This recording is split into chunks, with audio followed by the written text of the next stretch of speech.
خب وقتان خير امیدوارم لهر کوهن ساق و سلامت ون ضرورت ام دیبیت هبون حساسیت ساتکان و روداوکان برو پیش روی ایمس سرتا من تحلیل کم لبارودوخ ونزوئلا و دویشو ایوه روداوکانی بسمو نظرتانگی سببو هوکی بدوشت هلگریتو یک اوی که روداوکان ونزوئلا اشی آوینیک بیت لبرچاو ایمه بو مانگهای داهاتو و هروها خویندنوی ام روداوانه اشی بتوانید رونا کروی ریگی ایمه بیت للادان وحمکان لبروی لپریکانه کوین او روداوی کو سرمان لیب شوی نزانین چون هرسو کوتکین با من سرطا کومل آماجه بکم بوی که ایوه لشاشه تلویزیون کان دیتن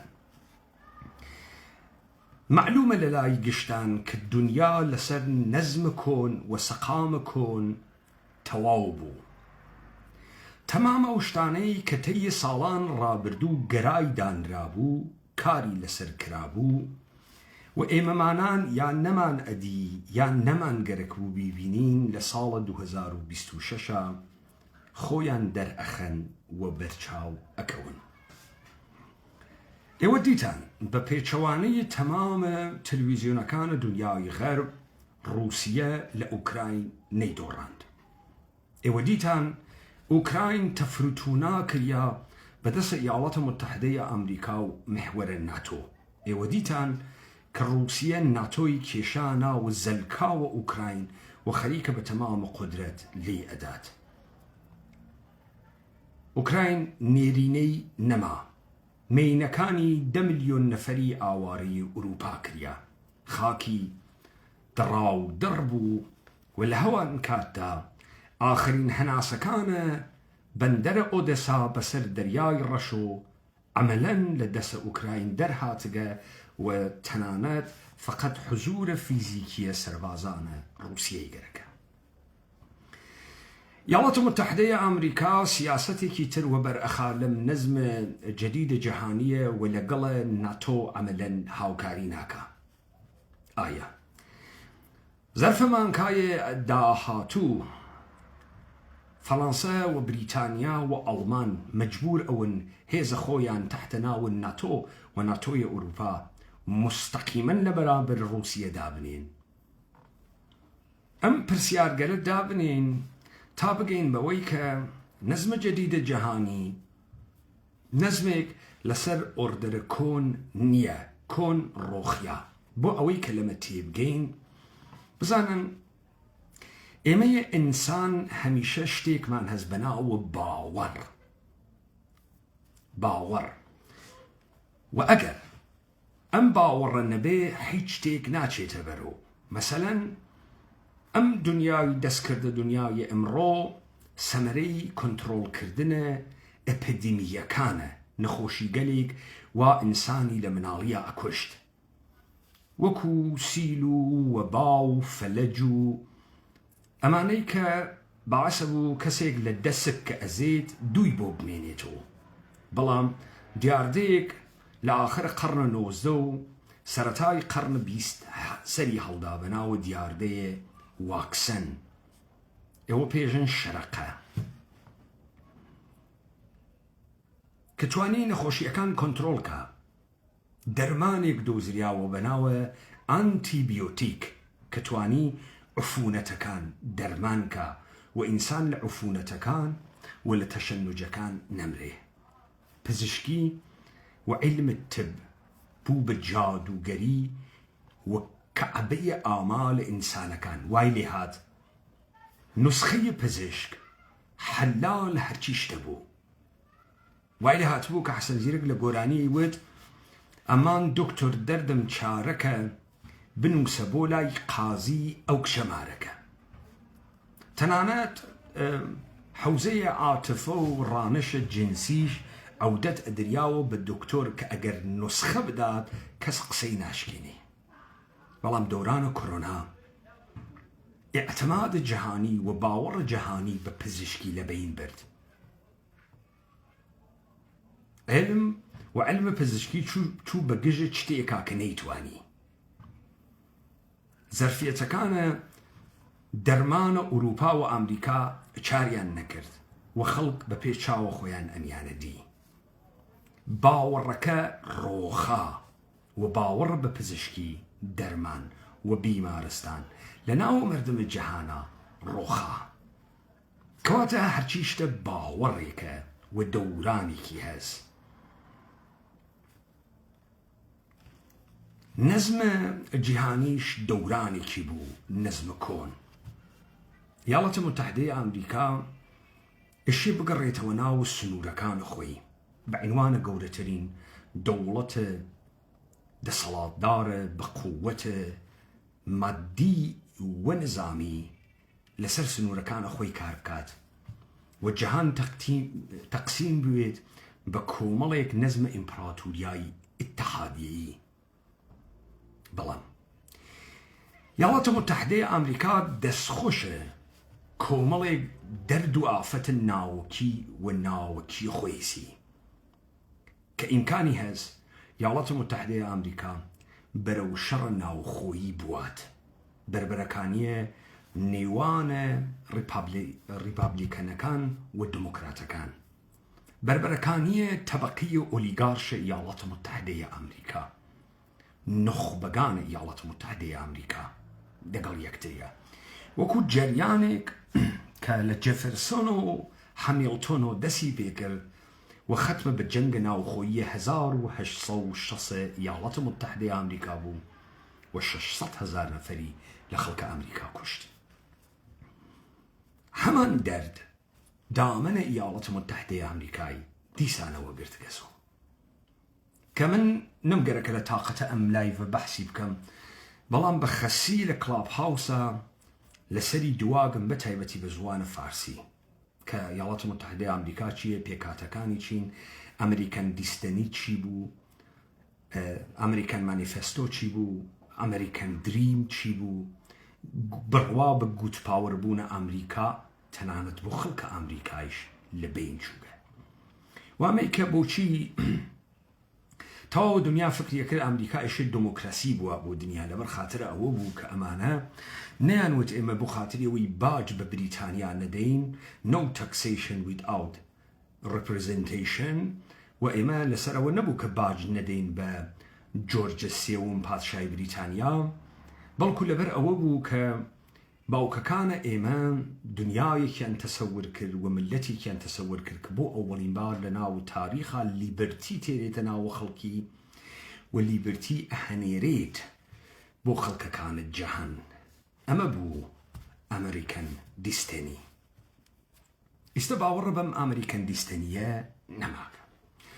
خۆبایوە ڕووداوەکانە وێنەزوێلا تەماشا بکەین. ئەمریکایە کە قەرارە بڕواتە دواوە دار و دەسەیە ریپابلیکەنێک کە هەمان امتدادە جەفرسۆنن کە ئیستە تەبەلوریان لە ئاغای دۆناڵد ترامپ و ئەترافیانە دۆناڵد ترامپ و هێزن نخبەیە دانشگاهای ئایڤی لیگە یاڵەتە متحدەی ئەمریکا هات کە سەدەرۆ بە دوو ئیلتجا دموکرات و ریپابلیکەن لە یەکتریەدەن فەرازەکەی گەیە ڤێنێزوێلا. خۆ یاڵەتە متحدەی ئەمریکا ادعا ئەکا کە ئیشی قاڕەیە ئەمریکا لە ژێرە دەسیاوی و ئێشی ئەمریکای لاتین دێرێتە ژێرە دەسە خۆی. منابع ئەمریکای لاتین دەست بنێتە بینە قاقای لە لیتیۆم و نەفتۆ بێرێتە ژێرە دەسە خۆی. یاڵەتە متحدەی ئەمریکا چوو ڤێنێزوێلای گەمارۆدا. ڤێنێزوێلا دوو بەرابەری عێراقە، دوو بەرابەری عێراق، 30 میلیۆن نەفەر جەمعیەتیسی بە پێچەوانەی عێراق کە بیابان بوو و بیابانە. ڤێنێزوێلا شاخ و داخ و جەنگەڵە. لە هەمان کاتە ڤێنێزوێلا میراسە بۆلیڤارە، وڵات پارێز بوون، پاتریۆتیک بوون لە خوێنە خەڵکە ڤێنێزوێلاست، لەبەرەوەی خۆیان بە ڕۆڵەکانە بۆلیوارە زانن. ئەوەی کە هەم ڤێنێزوێلای کرد بە وڵات، هەم کۆلۆمبیای کرد بە وڵات، هەم وڵاتانە دەوروبەر. یاڵەتە متحدەی ئەمریکا 16,000 سەربازی هەناردووە محدودەی دەریاکان و تەهدیدە ڕژیمە ڤێنێزوێلایە کرد. ڕژیمە ڤێنێزوێلا با تێبگەین ئەوەی سایق پاسێک بە ناوی مادۆرۆ بردگێسیە بەرەوە سیستەمێکە. مادۆرۆ نەپەنەمیاگە هەموو وێنەزوێلا بخوا، بریتیە لە کۆمەڵێک دەسەڵات بەدەست کە هەر کامیان لە جێگەها و پێگەهای مهمە ڤێنزوێلا دانیشتگن هایڕانکن. ئەمانە دەسەڵاتیان بە مادۆرۆ داگە. مادۆرۆ سایق پاسێک بوو وا بە عوزڤێتە لە حزبە هۆگۆ چاوێزا و بە پێشنەهادە هۆگۆ چاوێز لە دەسەڵات قەراری کرد. یاڵەتە متحدەی ئەمریکا نە ئەوەی کە هێزی نییە، نە ئەوەی کە چەک و قودرەتی نییە، نە ئەوەی کە ناتوانێت وڵاتی وێران بکە. یاڵەتە متحدەی ئەمریکا هەر بە بۆمب ئەتوانێت ئەوەی ئیسرائیل بە قەزە کردی بە هەر وڵاتێکی بکە. بەڵام مەسئلەکە ئەمەسە کە وێرانکردن شتێکە، داڕشتن شتێکی ترە و تۆ ئیشێ بتوانی تەبعاتە ئەم وێرانیە تەحملکەی. یاڵەتە متحدەی ئەمریکا بە حەیاتی توانە کێشانە لەشکری بە ناو ڤێنزوێلا نەبوو. چوونە ناوە خاکە ڤێنزوێلا یعنی نابودی یاڵەتە متحدەی ئەمریکا، یعنی هەڵگیرسانە شەڕە ناوخۆیی لە ئەمریکا، یعنی گەڕانەوەی هەزاران هەزار لاشەی سەربازە ئەمریکایی، یعنی دەسە ئەمریکا بە خوێنێ خەڵکە ئەمریکای لاتینا چوون بە شێوەی وەحشیانە و ئەم وەختە یاڵەتە متحدەی ئەمریکا پێی کۆنەیە کریاوە و پێی کۆناکرێتەوە. هەم ترامپ ئەمە ئەزانێت، هەم دەستەندەرکارانە یاڵەتە متحدەی ئەمریکا ئەمە ئەزانن. دەی بازیەکان چی پێکرد؟ وتیان مادۆرۆ کارترە مەوادە مخەدرە، وتیان 50 ملیۆن دلار ئەدەین هەر کە شوێنەکەی نیشان بە. دەی ئەمانە ناتوانن حملەی نظامی بکەن، ناتوانن شێزەکە بکێشنە دواوە بێژن گومان خوارد چون یاڵەتە متحدەی ئەمریکان. دەی چی بکەن؟ دوێشە وتیان چووگین مادۆرۆمان دزیکە و مادۆرۆیان دزی. بەڵام با من لەگرام دەرسێکتان پێبێژم. ئەم اتفاقم مادۆرۆ خیلی شتە قەشەنگێ بوو بۆ ئێمەمانان، بۆ ئاخێزە کوردەوارە سەربەخۆ، بۆ ئێمەی کورد. لە بیرتان تێ لە سەروبەندە پەلامارەکەی ئیسرائیل و ئێرانە شەوە ئەووەڵ وتیان ئیسرائیل 40 سەردارە سپای گەورەی ئێرانی کوشت. وتیان جا تەلەڤیزیۆنە ئێرانیەکان ئەیان کرد بە فشەفەش ئەیان و ئیسرائیل تەکنۆلۆجیای زۆر گەورەی هەز، موساد زۆر گەورەیە. منیش وتم بەیتە ڕەهبەری و عەلیە خامنەئی لەگەڵ ئیسرائیل و ئەمریکا هاوکارن دایان لەمانە کوشتیان. من وتم بەیتە ڕەهبەری دای لە ئیسماعیل هەنیە، دای لە حەسەن نەسڕوڵڵا و دای لەمانەی لە ناوە ئێران کوشتنی بە هاوکاری ئیسرائیل. یاڵەتە متحدەی ئەمریکا ئینشاءڵڵا خۆگشتان ئەوەنە ئەقڵتان هەست بزانن لە ئیسرائیل گەورەترە. ئینشاءڵڵا ئەوەنیشە ئەقڵتان هەست کە بزانن تەکنۆلۆژیە دنیاوە لە دەسە ئەمریکا. ئەوەنیشە ئەقڵمان هەست کە بزانین دەیتابەیسەکانە معلوماتیە دنیا وا لە ژێر دەسە ئەمریکا، ماهوارە وا لە ژێر دەسە ئەمریکا.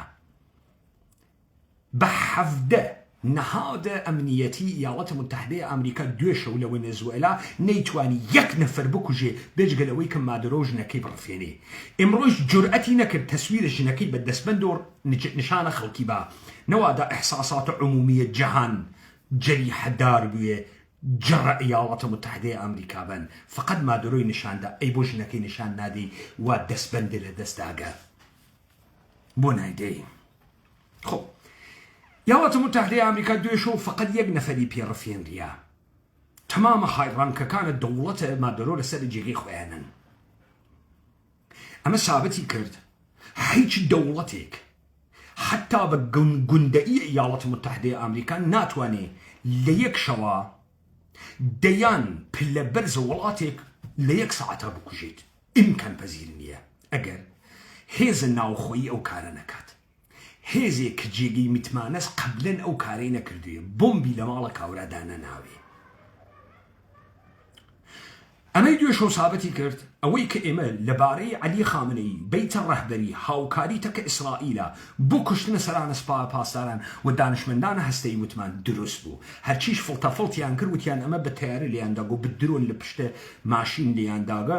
من وتم کاکە ئەمە تەوهینکردنە بە ئۆپۆزیسیۆنە ئێرانی، توهین کردنە بە مجاهدینە خەلق، توهین کردنە بە کۆمەڵەز، بە دموکراتە، بە بلوچەکان ئەوانەی هێزە مسلحیان هەست. سەگ بابتۆ ئێژی هەفتا کۆماندۆ ئیسرائیلی دوێ شەو ئیاڵاتە متحدەی ئەمریکا 150 هەواپەیما دەیان هەلیکۆپتەر دانێکیشی کەوتکەسە خوارەوە هەناردگیانە تا مادرۆ بدزن. جا حکوومەتە هەرێمیش گەورەیەکە هێزی دڵتا فۆرس چییە؟ ئەو هێزەی قەپەکەوەقنی کەرە کورە کوی کەرۆ کاکە ئەمدام و دەستگاتە کۆکر و کاورێک کاول.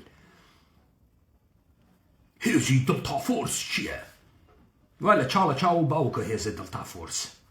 ئەگەر کوڕوا یا حکوومەتە مادرۆی ئەڕۆخان بۆ نەڕۆخیا. ئمڕۆ مەعاون ئەووەڵە مادرۆ کریا بە ڕئیس جمهورە ڤێنزوئێلا وا لە وەزعیەتە ئستراریە کوڕم گەرەکە لایانداتە.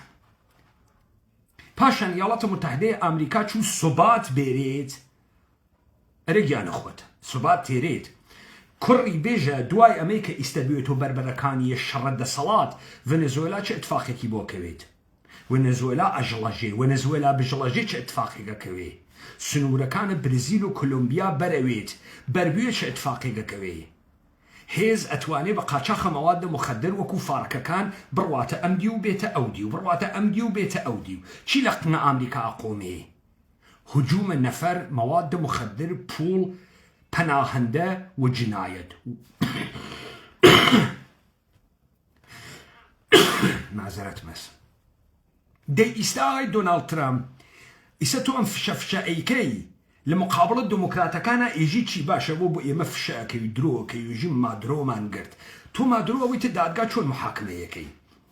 مادرۆ سەرۆکە وڵاتێکە تۆ چووگی ڕفاندکتە ئێژی کاورا قاچاخە مەوادە مخەدرەکە ئەسڵحەی حەمل کردگە. کاورا سەرۆکە وڵاتێکە ناوی ئەسڵحە حەملکە ناوی ئەسڵحەی بێ تۆ چۆن محاکمەیەکە ئیاڵەتە متحدەی ئەمریکا چۆن محاکمەیەکەی. خب ئەمە چی دروستەکە؟ ئەمە قەیرانە گەورەکەی ناوخۆیی ئەمریکا دروستەکە. ئەمە وەزعیەتی دروستەکە کە بەرەو جەنگە داخڵی ئەیوات. مطمئن ون دموکراتەکانم شەرایطە ئەقۆزنەوە. مطمئن ون داگرنە سەر دۆناڵد ترامپ و تیمە ترامپ. وا ئیدعاءەکە ئەوە بەرەو دەوڵەتە ئینتقاڵیە ڤێنزوئێلاچی. چۆن بەرەو دەوڵەتە ئینتقاڵیە ڤێنزوئێلاچی؟ دەقیقەن چۆن؟ دەی تۆ دەوڵەتەکەی مادرۆ نە دەوڵەتە حیزبەکەی مادرۆ وا لە سەرکارە. دەوڵەتە حیزب سۆسیالیست وا لە سەرکارە. حیزب سۆسیالیست ئەگەر کوڕوێ ئیستە وەکو کرواسەکەی عوسمان کاکە مادرۆ ئەکاتە قارەمان فرمێسکی بۆ ئەڕژێنێ و ئەگەر کوڕوێ ڕۆژێ دانەیە کاربەدەسە حکوومەتی تۆ ئەڕفێنی. دێمە کار و تۆ کردە. دەی تۆ ئەگەر کوڕوای تا هێزە بکیشایەتە ناوە ئەو خاکە. خب ئەمە خەریکە یەکچێت بە ئێمەژی بە هاش و هوشە تەلەڤیزیۆن نەترسین، بە فڵتە ڕەسانە نەترسین. هەج اتفاقی نەکەوت کە ئاغای مادرۆ سایق پاسێک و گێڕی ئەگۆڕا لە ناوە کاراکاسا. هەگۆ چاوز و حیزبەکەی هەگۆ جاوز نەویان لە بۆ قەملی بردیان. شتە عەجیب و غەریبی نەبوو. لەنین نەگیریاگە، چگوارە نەگیریاگە، مادرۆ گیریاگە. ئەگەر چاومان بەم وەزعیەتە کەوت و چاومان پێکەوت کە ویڵاتە متحدەی ئەمریکا بە تایبەتی کابینەی ترامپ خەریکی چییە، داستانەکە ئەمەسە کە لەم نەزمە جەدیدە ئیمکانیشی هەست ویڵاتە متحدەی ئەمریکا لە بین چێت. ئیمکانی هەست بە غەڵەتگەلێک کە ئەیکات بە دەلیلە هەبوونە اختلافاتە داخڵی غەڵەتەکان سەریان بخوات و تووشی شەڕە ناوخۆیی بوون و حتمەن بوون. ئەمە نوکتەیە ئەوەڵ لەبارەی ڤێنزوئێلا کەواچە هیچ ڕووداوێ ڕووی نەداگە. جا ئەمانەی بەردەنگە تەلەڤیزیۆنهای ئەمریکایی و خۆحیچتیا بەسەرنەوگە ئەربابە ئەمریکایی وە پیاگزانیک نۆکرە خیاڵیە دۆناڵد ترامپ هەڵۆ ئەخەنەوە بەدیارە ئەم دیمانە چ بە کوردە قەومیەتنیکی وە چ بە ئێرانیە حەسویاگە هاڕیاگۆ. دۆنالد ترامپ هیچ گویەکی نەخوارد چون هیچ گویەکی پێ نەخوریا چون مادۆرۆی گردیانم های بردگمانەسە و کەسیش نازانێت چیت برگەسە و تو ئەم گشتە هەڕمە هەڕمتە بۆ کرد ئەم هێزە بێرە و بیوە و ئەوە نەحەکی بۆ نەماگەسە و چووگە وەکو مناڵە عکسد ئەو شەوە وا دانیشکەسە پشتە کامپیوتەر تەماشای کردگە بڵاوی ئەکاتەوە دیقە ئەوە من لە پشتە کامپیوتەر تەماشامەکە خەجاڵەت ناکێشی مەسەڵەن تۆ سەرۆکە یاڵاتە متحدەی ئەمریکای عالەم و ئادەمەزانێت تۆ پوڵە فرەست تۆ هێزە فرەست تۆ چەکەس ئەم دیقە مناڵانە چیە کاورای کەرە 80 ساڵە لەخۆ خەجاڵەت ناکێشی ئەوە نەحەکێوە دەست نەهاورگە عکسە لە خۆ دانیاگە دیقە من تەماشامە کرد ئەمان گرت دێبە کوڕی بڕۆ ئەودیو بۆ کاورە ئەکوڕی بڕۆ ئەودیو ئەرتەشە تۆ تا بە تەحملە شەڕ کۆڵان و کۆڵانە ناوە کارەکاسی نییە خۆتیشە زانیت ئەرتەشە تۆ تا بە تەحملە بندارە و بندارە جەنگەڵی نییە لە ویەتنامە حەیتڕانە خراویان پێتان کرد ئێوەیش بمبەی ناپاڵمە دنیاتان وەسەریان و دانیا ئاخری کلیپتانیان ناوگەڵتان دەرچوون خراوە حەد خۆت نەزانی ئێوە سابتتان کرد ئەتوانن وێران کەن بەڵام ناتوانن کۆیکەنەوە ئەوە ئەفغانستانتان ئەوە ئێراقتان وا عێراق تەبدیل بە مەزهەلەی دنیا بووگە عێراق هیچ شێک نییە ئیستە نە بازیگەرە نە بازی سازە عێراق بووگە سۆجیگەی تەڕاتێنە قەتەر و ئوردن و ئێران و ئەمریکا و کۆمەڵێ فاسدیشیان دروست کردگە وا بە شانازوێژە من نۆکەری ئێرانم بە شانازوێژە من نۆکەری ئەمریکام دێ ئەگەر وڵاتوێت و ئەگەر وڵات پارێزی تیاوێت تۆ جورئەت ئەەکەی دەمی وا بکەیتەوە تۆ فکرەکەی یاڵاتە متحدەی ئەمریکا ئەتوانێت دەستنیشاندە لە وێنەزوێلا دابنێت خائن لە وێنەزوێلا خائنە ئیتۆپێنن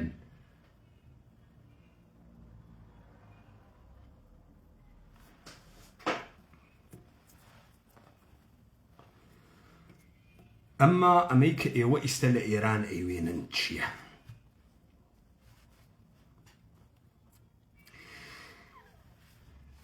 ئێمە چون خوێندنەوەیەکی دروستمان سەبارەت بە سیاست نییە ئێمە بڕە قسەمان بیستگە لە ناو زوانمانە بەکاری تێرین ئیلیت نوخبە دەسەڵات حکوومەت هەروە لە خۆمان و ئێران هەروە لە خۆمان و بڕێ قسە ئەکەین بەڵام شتێ نازانین ئێمە بە زر سەقاتە سیاست ناناسین جەهان ئەمڕۆ ناناسین بۆیە لە ناوە تەواوە خاوەرمیانە یەک ئیدەپەردازە سیاسی مەوجود نییە یەک فیلسوفە سیاسی مەوجود نییە وەرێ تا دەڵە گەرێکویە فڵتە فڵتکەرە بەرە دووربین نشین سەرە ئینسانەخوا ئەم قەزایە ئێوە ئەیوێنن لە ژێرە ناوە گرانی و لە بینچوونە ئەرزشە پوڵە ئێرانی ئەمە سەر بە کوێز کێفیتە ئەم خەڵکە ئەدا بزانم مخاتری دەرکەم مەسئلە بکەین دلار بووە 100 من کەس دەنگی دەرنەهات دلار بووە 120 من ئەمە زانیانی چی یانێ تۆ یە زمانی دلار 10,000 تمەن بوو 100 ملیۆن تمەنە بوو ئەم 100 ملیۆن تمەنی تۆ 10,000 دلاریە کرد ساڵێکی پێ نەچوو دلار بووە 100 تمەن 100,000 تمەن 100 ملیۆن تمەنە تۆ بووە 1000 دلار تۆ 9,000 دلار زەرەر کرد هەر لە جێوە کەس دەنگی دەرنەهات دلار بووە 110 کەس دەنگی دەرنەهات بۆ 120 کەس دەنگی دەرنەهات لە پڕێکا چۆن بوو کە لە 150 دەنگ دەرتێت چ اتفاقی کەوت ئەویش لە کێ ئێشێ وەختێک دلار ئەوێتە 150,000 تمەن ئەوانەی وا پارەی مەعاش ئەگرن دەنگیان دەربێ چون کابرا 20 ملیۆن تمەن مەعاش ئەگرێ 10 ملیۆن تمەن مەعاش ئەگرێ 30 ملیۆن تمەن مەعاش ئەگرێ ئیستە ئەم ناتوانێت شت بسێنێت وەلی تۆ ئەوێنی کارمەند لە ئێرانە دەنگ ناکە یەک کارمەند دەست لە کار ناکێشیتەوە بازاڕی و ئەمەی دیۆ کە داگەوە 1 ملیۆن تمەن نەتوانێم ڕۆبیداوە 10 ملیۆن تمەن هەرچێکی لە دەست نەداکە کالای هەست بازاڕی ئێعترازەکە ئەمە کارە کێسە کارە بازاڕیانە. دیارە ئینسانەکانێکیش هەن کە برسیانە و گەیگە سەبینە قاقایان و ئەوزاعیان خراوە و بارودۆخ ڕۆحی ڕەوانیان خراوە و بەرە ئەم گشتە بگرە و بەریدە ناگرن تووڕەن تاگرا گەیگە. ئەمیشە مەوجودە، ئەمە ڕاستە. بەڵام کێ لە ژێر و فیتە ئەمانە ئەدا بۆ دەرو. من جاران ئەموت جریانم مەحسابازی شاوتم ئەمە کارە بەیتە ڕەهبەریە. سوال ئەمە کارە بەیتە ڕەهبەریە؟ نە نە. ئەی کارە کێسە؟ ئەمە کارە بازنەگەلت دەسەڵاتە. وا لە دوای شەڕە 12 ڕۆژە گەرەکیان بوو لایەن ون نەچوو نەیانتوانی لا ناچێت. دیمان عەلیە خامنەئی قودرەتە فائقە نییە، بەڵکو لە ناوە دڵە ئەم بازنەگەلت دەسەڵاتە عەلیە خامنەئیش خەریکە بازیەکە، قسەی ئاخر نییە. ئێستا ئەمانەی کە هاتکنە ناوە شەقام بیانووی کێن؟ بیانووی شەڕە ناوخۆییە دەسەڵاتە ئێرانی. بۆ ئیمکانی هەست ئەمە بەردەوام بوێت لەبەر ئەوەی کە ئەمە بۆ گۆڕینە دەمامەکە حاکمیەت ناچێ، ئەمە شەڕمان و نەمانە دەسەڵاتەکە. بۆیە بەردەوام یەکەن 100 ئێرانیش بکوژن، 1000 ئێرانیش بکوژن، ئەمانە پولیان هەست ئیمکاناتیان هەست خەڵک تێنە دەرەوە، بە پەراکەندگیە شارەکانیش خەڵک تێنە دەرەوە. ئەمڕۆ لە ڕەشتا سوحا لە بەندەر عەباس 200 ئەیوەنە سیستان، 300 تێرینیە ئەسفەهان، 400 ئەیوەنە ئیلام. هۆ پێتان وایە خەڵکە ئیلام قارەمانە، کرماشان قارەمانە؟ ناڕیان قارەمان نییە نەم خەڵکە. دروستە ئەم خەڵکە تووڕەس وەلی یەکێک لە ژێر و فیتیانەدا تێریتیانە دەرەوە. ئەمانە کین؟ ئەمانە دار و دەسەی کەسانێکن وا لە ساڵە 1384 لەگەڵ هاتنە ئەحمەدی نژادا. جا ئەمە ئەحمەدی نژاد بوو ڕەفسنجانی بچوو کۆ کردەوە بوو خامنەیی. ئەحمەدی نژاد ڕەفسنجانی بچوو کۆ کردەوە بوو خامنەیی، وگەرنە ڕەفسنجانی فرە نێرەکەرۆ. ئەمانە دار و دەسەیەکن کە بە هاتنە جناحە ئەحمەدی نژاد شروعیان کردووە کادرسازی. ئەمانە لێودوا منتەزر المەهدیانێکن کە لە چوارچێوەی ئوسولگەرایانە ئێرانە لە بنکەگەلە جۆرا و جۆرا سەریان هەڵدا. جبهەی پایداری و سەردار مەحسووری و سوپەر ئینقلابی و قەوڵە خۆیان و دارودەسەی ئەحمەدی نژاد. ئەمانە کۆمەڵی دەموچاویان دروست کردگە تەنیا جەریانە بازنەیە دەسەڵاتن لە ئێرانە کە جەریانە شەبەکەیە و تۆڕە کار بەدەستان و کارگێڕان و کادرانیان هەست. ئەمانە لە سەراسەرە ئێران کادریان دروست کردگە. کادرگەرێک کە لە دایک بووی هەشتاکان و 90ەکانن بە میلادی، یعنی دەهەیە 60 ئێران و دەهەیە 70 ئێران، تەمەنیان لە بینە 20 ساڵ تا 45 ساڵە. ئەمانە تەنیا جەریانێکن و لە دەمامەکە دەوڵەتە ئێرانی ئەمانە بەشی گەورەیەکیان حەزب بوون، چون منتەزر المەهدی بوون، بیانووی خامنەییان گرت و ئەمانە خامنەئی بە توورەکەی ئەحساو ناکەن، بەڵام لە پشتە خامنەیی خەریکن بازی سیاسیەکەن.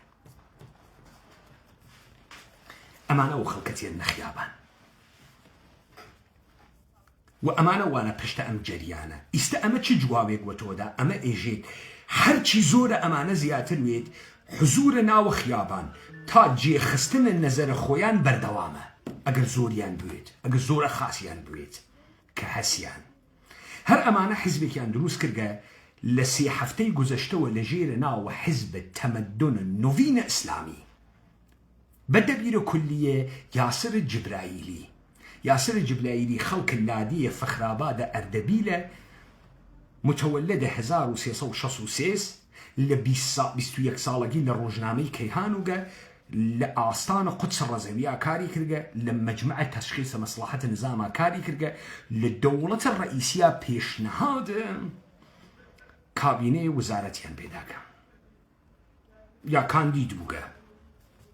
استا دبير كل حزب جديد التأسيس تمدن النوفين إسلامية وظرف سي هفتي الرابردو تا استا 45,000 نفر عزفيسي كاكا 45,000 نفر عزف حزب شوخينية. حزب الليبر بريطانيا بيقر نيو شناسنامه 360,000 نفر اندامي هست بس 3 هفته بوغا 45,000 نفر عزف لسر تاسر ايران 3 هفته نه مانيفستي دروس حسابي هست نه اساسنامه دروس حسابي هست. اما الشر اليتي بيجن جا تو چون ازاني كجريانك اللي تكان امكاني هست ده صلاة بروخينن وقتي اليتيك وهذا مرتبه خوارتر لإليتي بالنسبة إليتا كاني تر. يعني تو جوليو سيزار لروما هاز جوليو سيزار أشراف زاز بلام أشراف زاي خواره أشراف زاي سرنية أما أكوشي بروابر وسر أما خلق تيري تناو بازيكي خوي سر كدايتيان أكاتا أواني سرو بروخيني وكو ترامب لأمريكا وخلق أمريكا وتي أمانيك إيوة إيانوينين مشتي إليتي فاسدي دانشقاهين لأيفي ليغا كان أمريكا مشتي إليت أوليغارش فاسدا إيوة من بكنشا من الروم أمانتانا بو أخم إستا من تاريخ جي ياسر جبرائيلي مود أم جماعتك إيوة إيوينن دسم محفلك شاراوي دصلاة ولا بشتيانا جماعة أحمدي نژاد ومليارات دولار وجماعة جليلي وجماعة سباي خراسان أمانة هم للسبا دسيان هز هم لنيروي أمنيتي دسيان هز هم لتمام النهاد قال حكومتيات دسيان هز كادريان هز نيرويان هز وحركتكن علي خامنيش بونازانا آغا أكن ولي أوش بو علي خامني قاعدنا ونتسوار مليون بيركا دونالد ترامب هاد بيارمتي علي خامنئي قزيكا كوب كاتو تا علي خامنئي بيتا برو بربة جنگ داخلي بقري اما السرطاي جنگ داخلي لإيران شر اللي تكانا بخلق ربتي كينية خلقي تيرن بلام اوان خلق تيرن خلق صاحيويس خلق بصاحيونية بوي وديك تانا ام اوبوزيسيون وكومبوزيسيون دخالت نادن جو داستان إيران انترناشنال رضا بازي پهلوي مدن اما صاحبي هست پهلوي حكينية جديش نية. خب ايوه ام دحفة تحليلي كي ترتان من بيس من وتم اماني ام خلقتي النخيابان ام دحفة شر إليتا بيت الرهبانية شر إليت اقر بالنظرات خوي نقا وعلي خامنئي نشيت دواوة وكانوا قلت لدى صلاة نرون دواوة اويتو شر ناو خوي يعني عملا لخيابانا او انون اصلحا ان يكتري وديتان تي الروش قال الرابردو بتقينا وخيابان دسي بيكرت هردوك اللي الى ما شرك كلاشينكوف بو ملك شاهي تا استوانا قارمان بو الشركات اغانا ملك شاهي خو تعرف ما نيتك يكتري يعني يكتر خاصة ناسين وانيا ايو خيرتان هسو تايفي قوري كن بوخوتان لم تشلو حفصالة جمهورية اسلامية لكيوبون لجبهة كان شر جمهورية اسلامي استكي ايوه هاورقس خيابان كي ايوه تيرة خيابان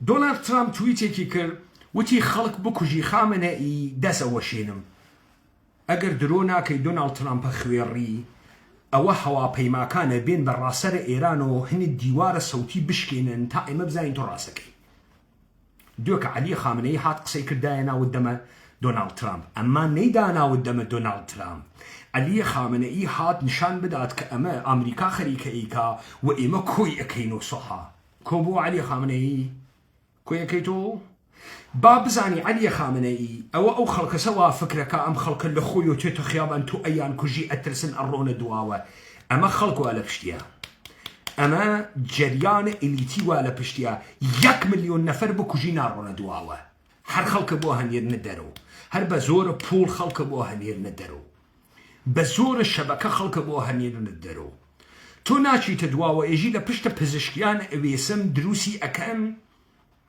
تو يك نفر ناقري تحت ناو او يك ارز خليك جران اكا بعد تو فكرك هروا كو أويتو آي علي خامنئي ناكو ناويتو خب أمريكا تا استبوتان مود أويتو چي أويتو أويكو خوتان آماده كان ياران آخيز كردوار سر بخو هروا كبيتان مود إما نايالين دولة إيراني دمو چاو بگوريت وإما أم شر إليتي أخينا الريقا تا خير إيمي شيتياويت تا بكون درين قنية كتري تا لم فزا هيز خلق موضوعيات بياكا بين يار كشي أو جار إيميش بازي قروين وقت بازي إيما ورده بصورة فيزيكي وعلنيش دس بيكات تا استه بشيكي قولة لم بازي إيما بردقمان سدرو هجمون كلامي وقفتماني إيما بسر فزاي سياسي كوربريشن إيراني آشكارا دياره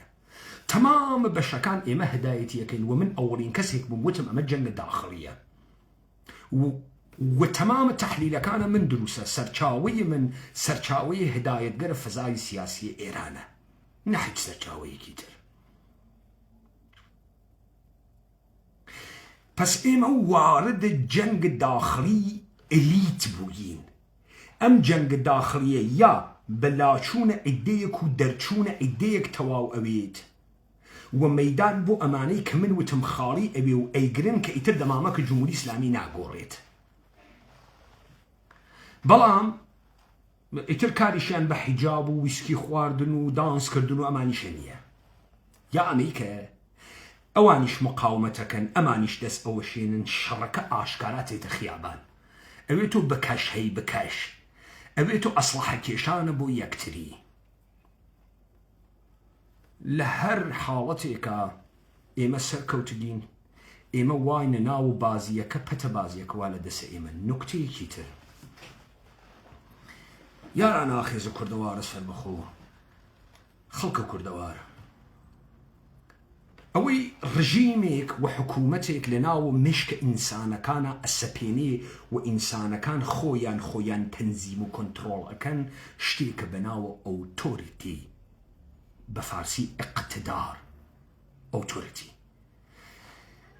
لسوحة بستدوية بحمن 57 سال 1357 تا جريان قتلهاي زنجيرئي تا سال 1378 دولة إيراني بقوناغي داسپاندني اقتداراتي بري هر لشرنا وخويكاني تك تركمانكان تك كردستان وأحزاب منتسبة بكرد تك عراق تك مجاهدين خلق تك شركاي فدائي تك سازمان هاي ورد ودروشت تا فراز تاوسان 67 تا قتل ترور عبد الرحمن قاسملو ترور براي الرجبي ترور 68 نفر لخارج كشور تا ترور داريوش فروهر وبرستوي فروهر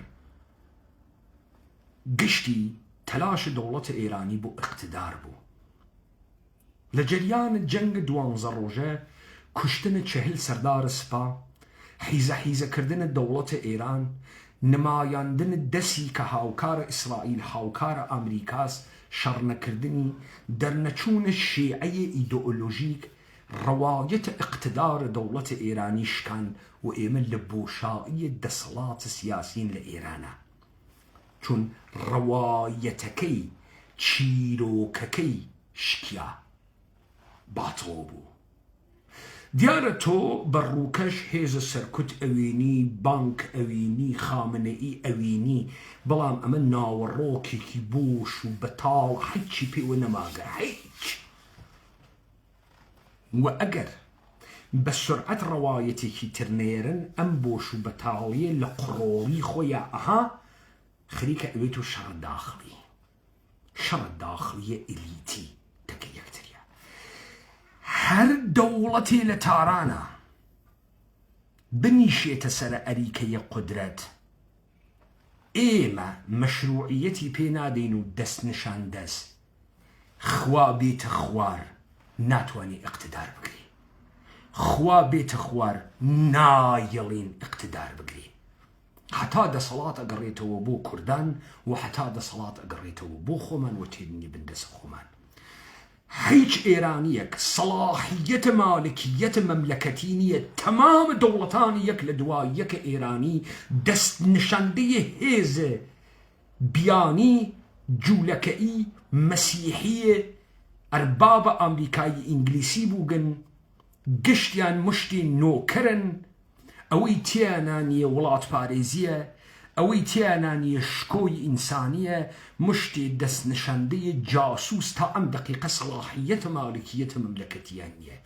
ناسیۆنالیزمە ئێرانی دەڵە حیزێکی دۆڕیاگە بە دوو باڵە ئاریایی و تەشەیعی وە سەرزەمین بەرباد دێ مردمە ئێمە فاسد کرد وڵات تاڵان کرد بەدەسە مشتێک کارمەند نظام سڵتەی بێدایی کوباوک نامتعلق یعنی تعلقی بە هیچ خاکێک نییە، وەفای بە هیچ کەسێک نییە، فقط بە پوڵ هەسی. ئەوەڵین ئەیجنسیانێک کە وابوون یەهودیەکان بوون، دوای هندیەکان بوون، دوای قەرەچەکان بوون، دوای ببەخشن ئەرمەنیەکان بوون، گورجیەکان بوون، و دوای ئەمانە سیخۆڕ و جاسووسە.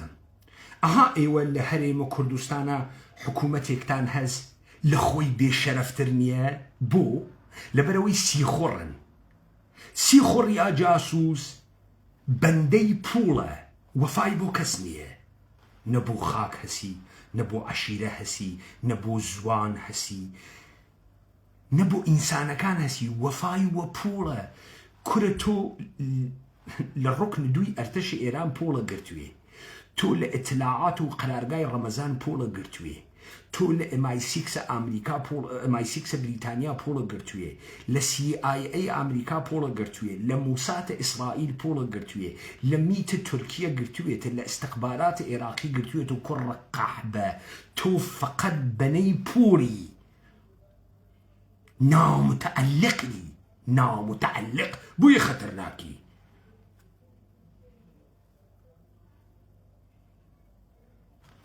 جاسوس و سیخۆڕ لەسەر زەمینە ئێمە جێگەی نییە،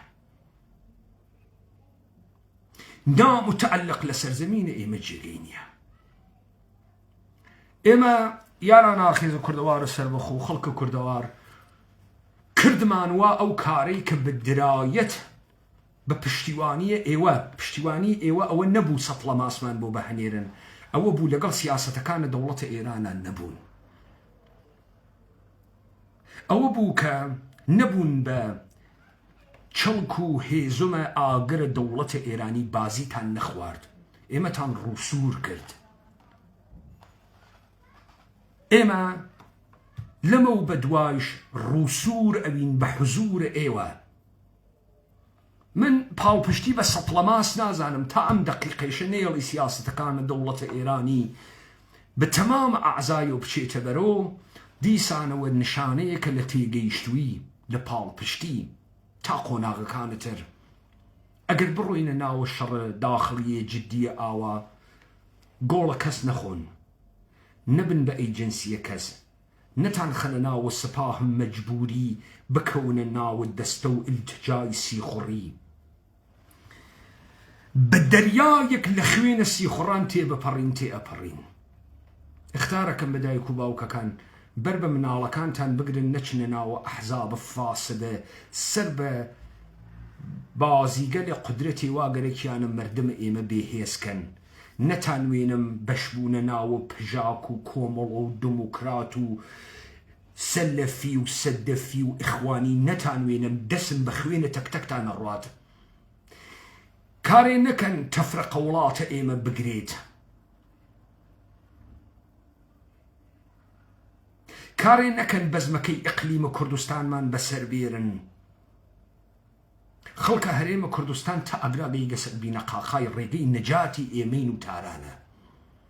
ئەم جارە بە هەموو هێزیانوانە پشتە ئێمە لە سەپاندنە سیاسەتە خۆمانە لە تاران تا بگەڕێنەوە و ئازادیەکەیان دەستەبەرکەین لە بەغا و لە هەولێر و لە سلێمانیا. ئەم ئەزمونە تاریخیە دەورانێکە خۆمان دروستمان کردگە بە ژیریە خۆمان، بە ئینقلابیگەریە خۆمان.